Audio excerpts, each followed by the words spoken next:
Promoters are typically found in front of the transcription initiation site, though they don't always have to be.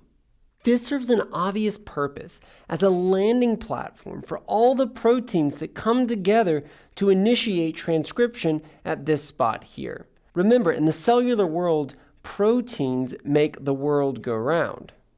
Now, there's a generic class of proteins referred to as transcription factors, which are just proteins that bind DNA and regulate the initiation of transcription.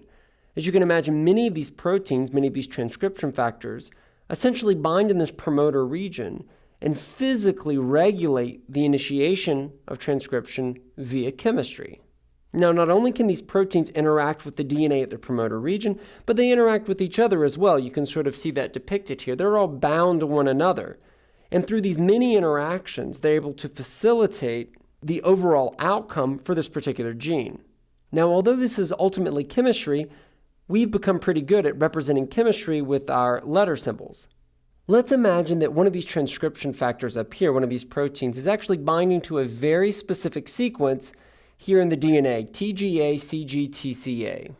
Let's just say there was a change in the sequence here so that this G is missing.